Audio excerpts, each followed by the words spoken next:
Καλησπέρα σε όλους.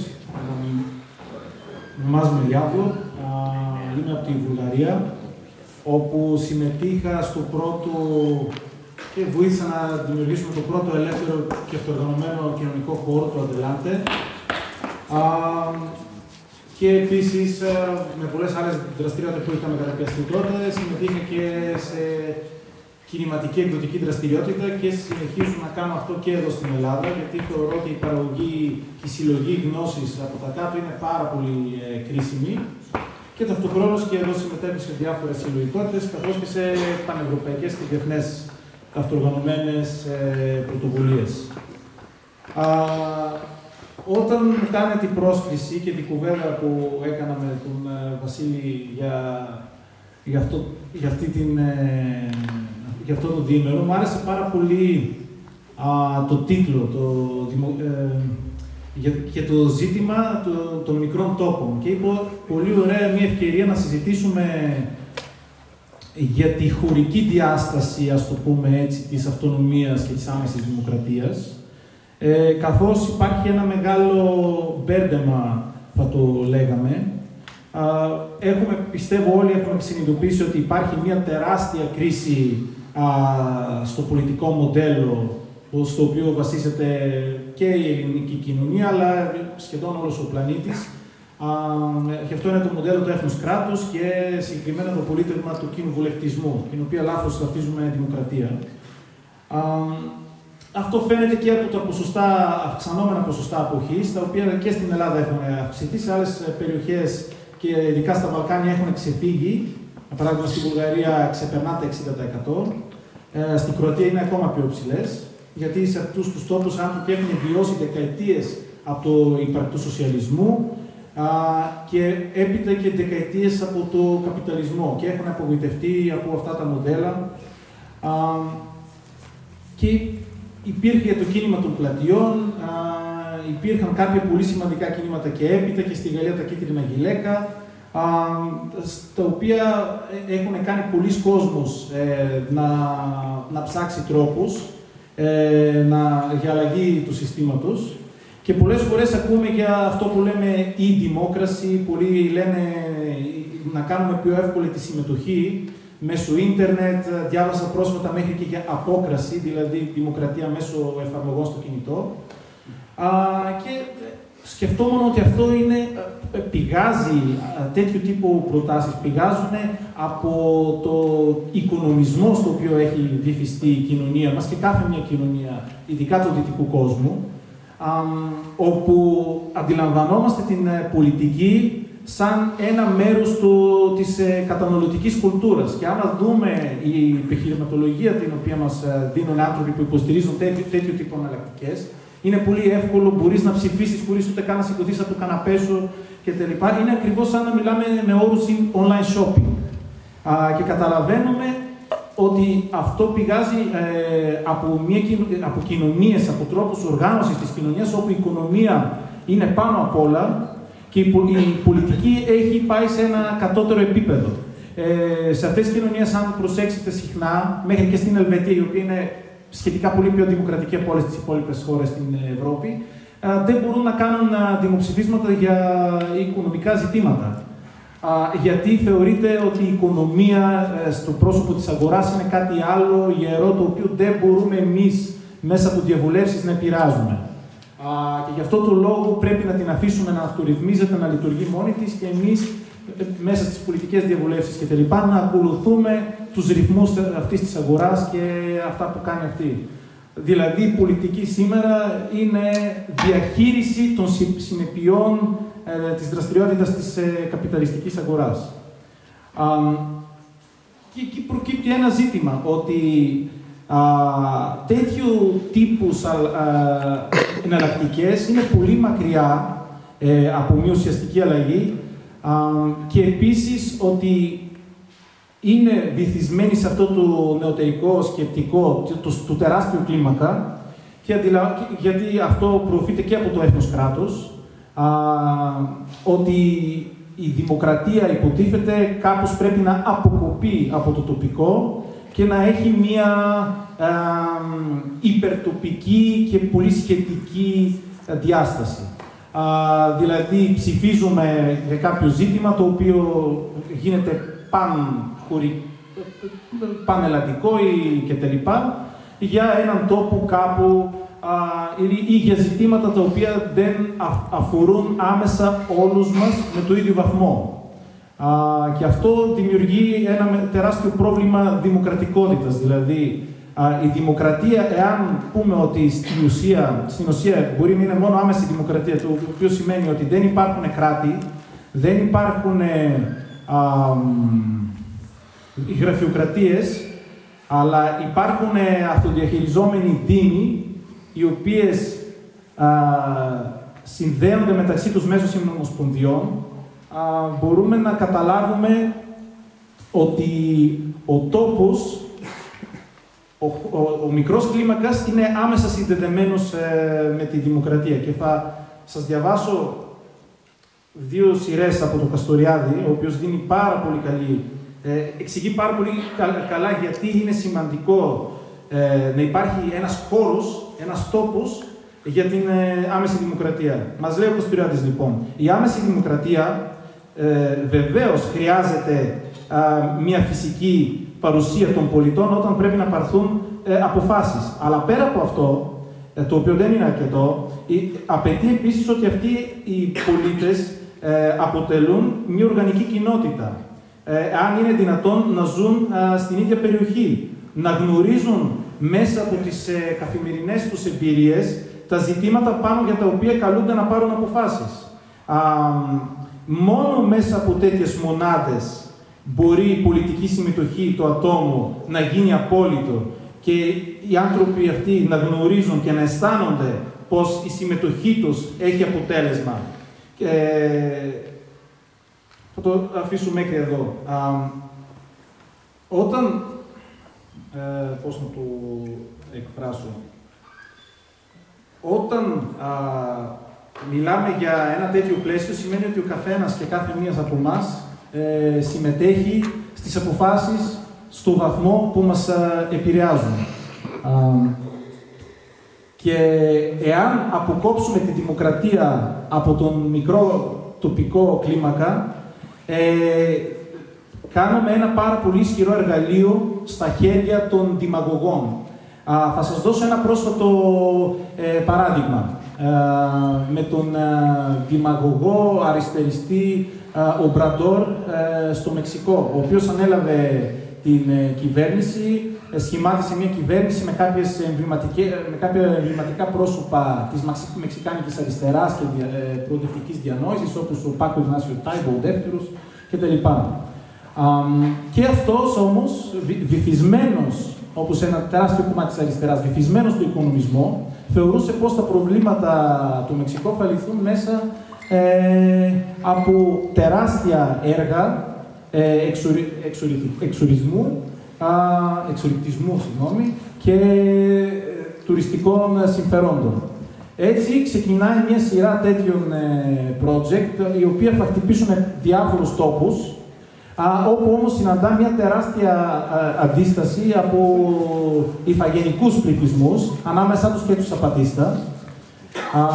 Για όποιον δεν ξέρει, οι Σαπατίστας από το 1994 μέχρι σήμερα έχουν δημιουργήσει ένα πολιτικό πολίτευμα, το οποίο βασίζεται σε αυτοδιαχειριζόμενες κοινότητες, οι οποίες συνδέονται σε μια ομοσπονδία καντονίων, καρακόλ όπως τους ονομάζουν αυτούς, έτσι ώστε να διατηρείται η εξουσία κοντά στη βάση και να μην δημιουργούνται κρατικά ελίτ.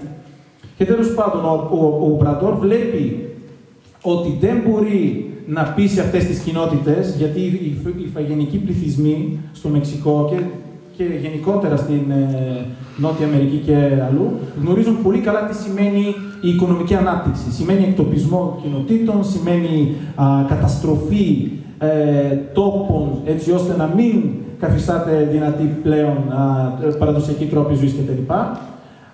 Και αποφασίζει ως έναν καλό αριστεριστή δημαγωγό να δράσει ύπουλα και με πολύ άσχημο τρόπο. Αποφασίζει λοιπόν να παραβλέψει την προβλεπόμενη διαδικασία για τέτοιες περιπτώσεις, που είναι να διεξάγει διαβουλεύσεις σε τοπικό επίπεδο και να πείσει τις τοπικές κοινότητες και δι' αυτό διεξάγει έναν πανμεξικάνικο ψήφο.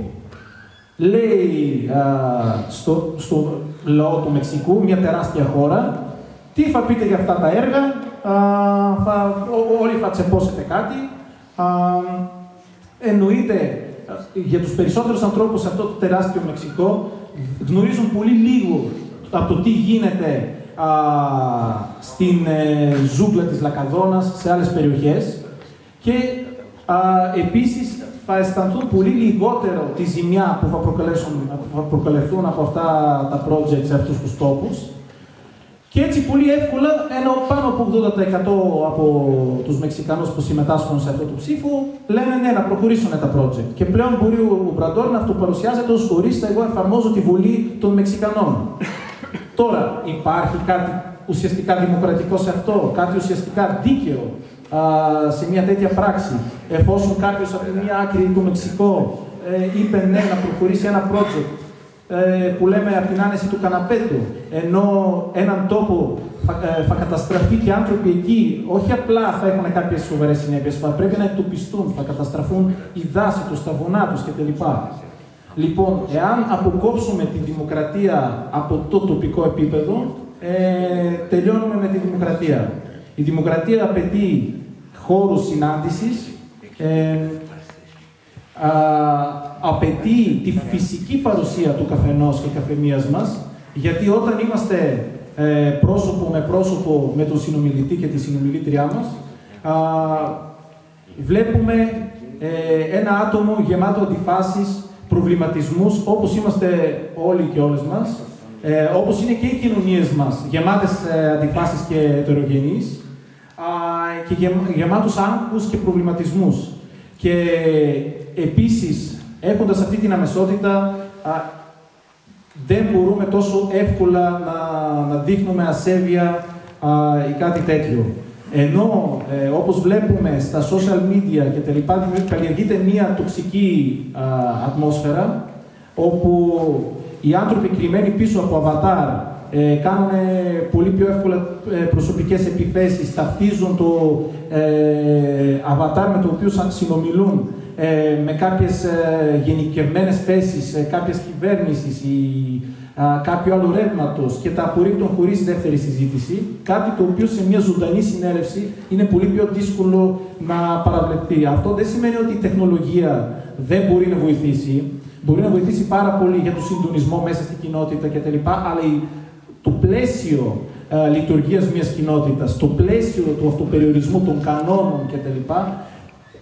Απαιτούν την φυσική παρουσία των ανθρώπων. Επίσης, όταν οι άνθρωποι ανήκουν σε έναν τόπο και το αυτοδιαχειρίζουν, έχουν άμεση άγνοια με το τι θα απογίνει με αυτόν, τις ζημιές που προκαλεθούν και η βαρύτητα που έχουν οι αποφάσεις. Κάτι το οποίο, για παράδειγμα, τα CEO μιας πολυεθνικής, οι οποίες έχουν έντρα στο Ντουμπάι ή στη Νέα Υόρκη, δεν τους αφορά εάν θα καταστρέψουν τα βουνά εδώ ή κάπου αλλού, σε άλλο μακρινό τόπο. Αυτοί βλέπουν μόνο τα κέρδη.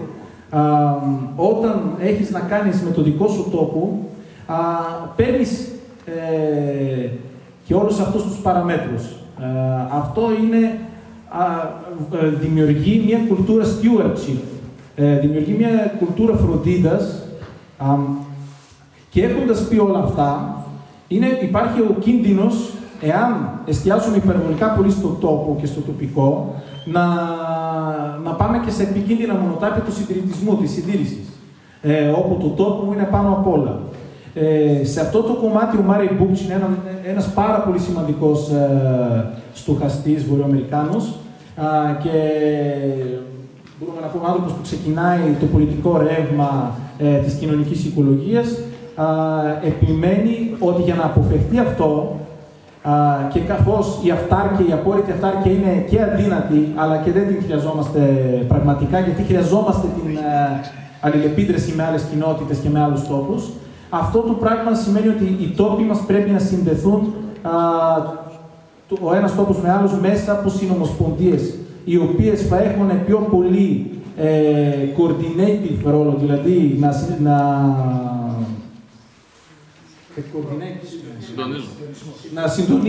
να συντονίζουν αποφάσεις που έχουν πάρθει από τις τοπικές κοινότητες και από τις οργάνους θεσμούς, τις λαϊκές συνελεύσεις κτλ. Και όχι να διοικούν από πάνω προς τα κάτω. Έτσι, με αυτόν τον τρόπο διατηρείται η αυτονομία των απλών ανθρώπων κοντά στον τόπο τους και αποφεύγουμε αυτό το κίνδυνο. Και επίσης και με ο Καστοριάδης είχε πει ότι για να μπορεί να είναι μια κοινωνία αυτόνομη, δηλαδή οι άνθρωποι να μπορούν να παίρνουν τις αποφάσεις και να είναι κριτικοί προς τους υπαρκτούς θεσμούς, ακόμα και αυτοί οι θεσμοί είναι λαϊκές συνελεύσεις και παίρνουν αποφάσεις, για να μπορεί να έχουν αυτή την κριτική αντίληψη και να αμφισβητούν ακόμα και αποφάσεις που έχουν πάρθει εκεί, χρειάζεται αυτές οι κοινότητες να μην είναι κλειστές, πρέπει να είναι ανοιχτές. Και μέσα σε μια συνομοσπονδία όπου είναι αλληλοσυνδεμένες όλες αυτές οι κοινότητες, αυτό κατά κάποιο τρόπο διατηρείται. Οι άνθρωποι παίρνουν feedback από άλλες κοινότητες, από άλλες συνελεύσεις, από άλλες κοσμοθεωρίες και μπορούν να ανοίγουν τα ορίζοντά τους. Εάν μια κοινότητα κλειστεί και αρνηθεί το υπόλοιπο κόσμο, κινδυνεύει να πάρει ως δεδομένο στους θεσμούς και από εκεί που ήταν ανοιχτοί αυτοί οι θεσμοί να τους κλείσει, να τους θεοτικοποιήσει και να τους κάνει μη αμφισβητήσιμους. Κάτι το οποίο μας πάει από την αυτονομία στην ετερονομία. Και με αυτό θέλω να κλείσω, να πω γιατί έχω βάλει και το ζήτημα της οικολογίας στο τίτλο της εισήγησής μου, γιατί θεωρώ ότι εάν το εργατικό κίνημα στις αρχές του έφεσε το ζήτημα της αμφισβήτησης της ιεραρχίας του εργοδότη και τον εντολεοδότη πάνω σε αυτόν από κάτω τον απλό εκτελεστή των οδηγιών, το οικολογικό κίνημα στην αρχή, αλλά και στη βάση του, πέρα από διάφορα πράσινα κόμματα και διάφοροι τέτοιοι δημαγωγικοί και γραφειοκρατικοί μηχανισμοί, έφεσε μια αμφισβήτηση στις ανάγκες και πώς παράγουμε τις ανάγκες μας. Έφεσε ένα ζήτημα, ενέργεια, γιατί και για ποιον. Κάτι το οποίο η καπιταλιστική ανάπτυξη δεν θέτει. Λέει, χρειαζόμαστε περισσότερο απ' όλα. Το οικολογικό κίνημα έφεσε κάποια ζητήματα και κατά βάση η ζήτημα του αυτοπεριορισμού της κοινωνίας. Δηλαδή η κοινωνία μόνη της να θέτει κάποια όρια, να πει ότι εμείς μπορούμε να κάνουμε αυτό, αλλά να συζητήσουμε αν θέλουμε να το κάνουμε. Το οποίο είναι στην ουσία, στην καρδιά της, στο πρόταγμα της αυτονομίας και της άμεσης δημοκρατίας. Και ως μια στρατηγική του σήμερα, θεωρώ, τα οικολογικά κινήματα, καθώς δεν περιορίζονται από εθνικά σύνορα, μπορούν να δημιουργήσουν διασυνδέσεις μεταξύ κινημάτων σε διαφορετικές χώρες. Για παράδειγμα, κινήματα στην Ελλάδα με κινήματα στην Τουρκία, στη Βουλγαρία, καθώς τα ποτάμια διασχίζουν ελεύθερα τα σύνορα, οι κίνδυνοι της πυρηνικής ενέργειας, όπως έχει η Βουλγαρία, δεν σταματάνε στα εθνικά σύνορα, δεν τους ελέγχουν χαρτιά, προχωράνε παντού. Θα ήταν ένας καλός τρόπος, και καθώς καταστρέφοντας έναν τόπο, σιγά σιγά καταστρέφουμε και τους γύρω τόπους. Και μια τέτοια στρατηγική που πρέπει να κοιτάξουμε πώς λειτουργεί είναι αυτή στη Μεσοποταμία, η οποία από τις αρχές της δεκαετίας του 2010 ξεκίνησε αυτή η στρατηγική να δημιουργεί συμβούλια οικολογίας σε περιοχές της Τουρκίας και της Συρίας, κατά βάση κούρδικες περιοχές, καθώς αυτά τα καθεστώτα είναι πολύ εχθρικά προς τους κούρδικους πληθυσμούς και αυτοί δημιουργήσανε μια ουσιαστικά διαιτική εξουσία, δηλαδή δημιουργήσανε δικούς τους θεσμούς, ανεξάρτητους από τους κυρίαρχους θεσμούς στους τόπους τους, δηλαδή από δημαρχία, από αστυνομία, από υπουργεία σε εθνικό επίπεδο, δημιουργήσανε θεσμούς οι οποίοι ήταν αυτά τα συμβούλια τα οποία δεν ανήκαν σε μια οργάνωση, σε μια πολιτική δόγμα, ανήκαν σε όλη την κοινότητα και αρχίζαν να τα συνδέουν έτσι ώστε να προστατεύουν τη γύρω περιοχή και να παλεύουν για προστασία του περιβάλλοντος και των τρόπων ζωής όλων αυτών των ανθρώπων. Και όταν ξέσπασε ο εμφύλιος στην Συρία και γεννήθηκε η Ροζάβα γεννήθηκε πάνω σε αυτά τα συμβούλια. Αυτά ήταν τα συμβούλια τα οποία αποτέλεσαν τη σπονδυλή στήλη της Επανάστασης στην Ροζάβα, την οποία γνωρίζουμε σήμερα, και επιτρέπουν τον κόσμο άμεσα να συμμετάσχει στις αποφάσεις και στη διαμόρφωση της συλλογικής ζωής. Νομίζω ότι αυτό είναι ένα παράδειγμα το οποίο πρέπει να το λάβουμε σοβαρά υπόψη και να ξέρουμε ότι οι βασικές αποφάσεις είναι ζήτημα του καθενός και καθεμίας από εμάς. Οι ειδικοί και τελικά θα βοηθήσουν μετά στο να υλοποιήσουν αυτό που όλοι μαζί θα δημιουργήσουμε σαν μια εικόνα για το τι θέλουμε. Ευχαριστώ πολύ.